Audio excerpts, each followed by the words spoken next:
Alright folks, so I just got out of work and I'm on my way to the cabin. This is what it looks like outside. Usually when I get out of work it's pretty late. And I got the long drive home and the hike through the woods and getting the wood stove going. And I've never showed this side of the of my cabin life. I've never showed you guys this, and it's nothing spectacular. It's literally like I said it is, but I've never showed it, so I figured I'd show you guys and say hello. And I'll see you guys very soon. Oh.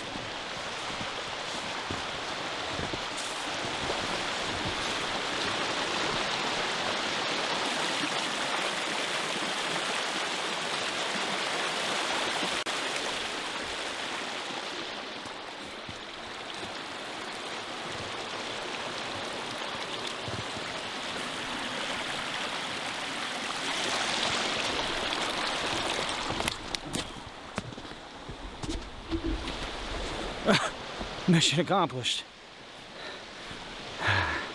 Got my foot wet, but we did it. So I just wanted to show you guys what it's like when I'm getting out of work and coming back to the cabin. It's pretty dark, and it's funny.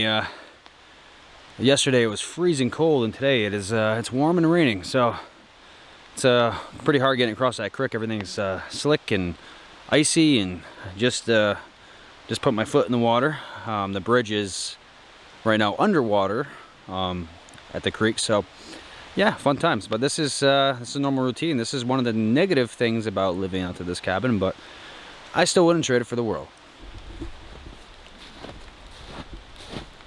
All right. We're almost here though.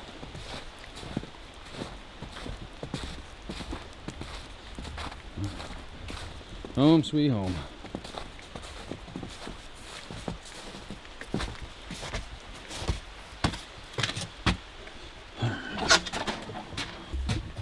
Let's get these solar panels turned on here. All right, we are in business, guys. All right, so usually I've never really shown this aspect of coming out of work, coming back to the cabin. Well, as you probably imagine, when you come back to the cabin, it's pretty cold. A lot of times the wood stove will hold some coals over the time, but like I said before, I got an hour drive to work and an hour drive back. And my days out there anywhere between 8.5, 10.5 hours. So yeah, a lot of times I come back and the wood stove's not going, like this case. So before I usually leave a pile of kindling over here on the side and some dry wood over here on the side to be able to get it going. I don't have to worry about any moisture, even though it's covered out there. But let's get this thing going here. And this is my big, comfy flannel. This thing is huge on me, guys. This thing is massive, but like the first thing I do when I come in here, I throw this on. It's so warm, and while I'm waiting for this wood stove to heat up, typically it only takes me about 30 minutes, maybe, to get the temperature up here in here quite a bit. It's a small cabin, so it's not too bad.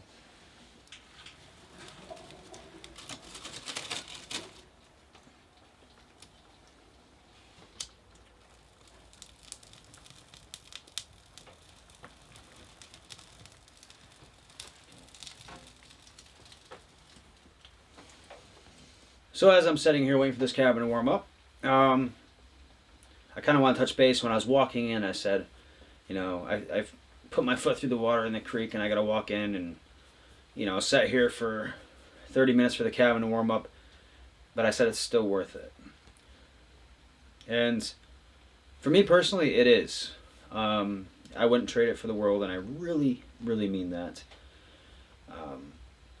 You know, the way I live here at the cabin is, I would say, on the extreme end. And that's one thing that a lot of people don't think about often. They just kind of equate, you know, off-grid in the same category and everything's the same, but off-grid is so vastly different. You there's so many different possibilities and scenarios of living off grid. It's unbelievable. And like I said in other videos, you know, you got people that live in a full-blown house with all your appliances and needs that are off grid on solar panels. I just personally love this kind of off grid, this lifestyle, the extreme end of it, the ruggedness, the building your own shelter with your own hands off the land, and the sense of joy and pride and sense of accomplishment I got from that, I don't think could be matched doing it any other way. In the meantime, this has been a wonderful learning experience for me, and I am so glad that I came out here and followed my dreams, and for $300 built this cabin. And I mean, it's funny. I watch other people on YouTube, and I look at their cabin, like, "Oh, that's a really nice cabin. I'd love to have that cabin." But then I have to kind of like reflect back to myself and be like, "Bo, you built this cabin for $300. I mean, I'm very impressed and happy with the way it came out for $300. I mean, that's nothing, and I'm prideful about that. I mean, I really am." And so sometimes I think, well, what if I had $1,000, or what if I had $10,000? What kind of cabin could I build with that? I mean, and it's exciting to me. So I just kind of wanted to let you guys know, you know, as people that have been following my channel for a long time, I don't ever plan on getting away from this kind of feel. You know, that's important to me. When I think of off grid, I think of like Dick Proenneke and, you know, stuff like that. And to me, that's my dream, you know, of this kind of off-grid lifestyle with a little bit more of a modern twist to it. Obviously, Dick Proenneke didn't have solar panels and didn't drive to work every day. And obviously, Dick Proenneke was the man. He was a role model of mine growing up. And I don't think there's anybody that's going to live up to his expectations of off-grid these days. But I like this setup. I like being so close and connected to nature, and in my own cabin that I built with my bare hands off the land, and have to rely on nothing, no utilities, no anything, but still have a slight mix of technology, like making these YouTube videos and sharing it with you guys, and being able to interact with so many like-minded people, and being able to have these lights above me and not have to carry kerosene or propane jugs in, and so, you know, kind of finding the right mix, but still trying to keep it as simple as possible without making it too overbearing. And I think that's what I've done here. So like I said, for the next cabinet would be something like this, just on a bigger scale, and maybe make it a little more cosmetically appealing and put a little more time and effort into it. But this same kind of feel, though. This is what I love, and this is what I'm going to stay doing. And I really hope you guys stick around to see all the exciting things that I have in store in the near future.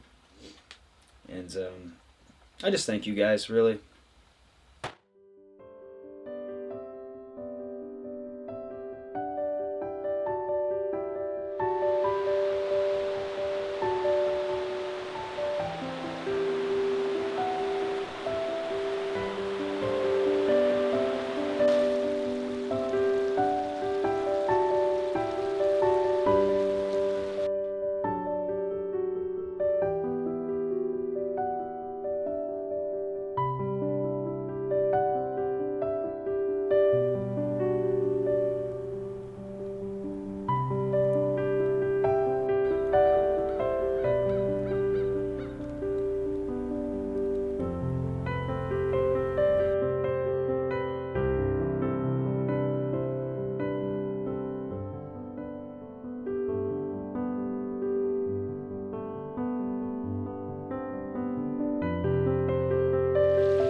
Anyways, guys, I'm at this really nice secluded lake. It's about a mile back into the woods off the main road.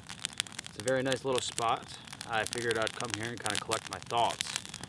I tend to do that a lot when I'm trying to sort through some things. Anytime I'm stressed out, whatever it may be, my very first choice is to always just go someplace in the nature and find a little tree or stump to sit on and just collect my thoughts. But I just want to put my main focus on, because I got the winter, and I want to put my main focus on figuring out what I'm doing coming spring. So right now is the perfect time to sit down and have some good thoughts about it, because there's not a whole lot else to do at the moment. So yeah, that's that. Another thing I want to say is thanks everybody for all the support and love on the channel. It really means the world to me. We're now at around 6,500 subscribers, and that really blows my mind. I can't believe it's gotten that far and that fast. Like I said, I still remember doing the video talking about almost being at 1,000 subs, and that wasn't that long ago. And how excited I was to be around so many like-minded individuals. And again, not to sound redundant, but you know, it really means the world to me, guys. Thank you so much.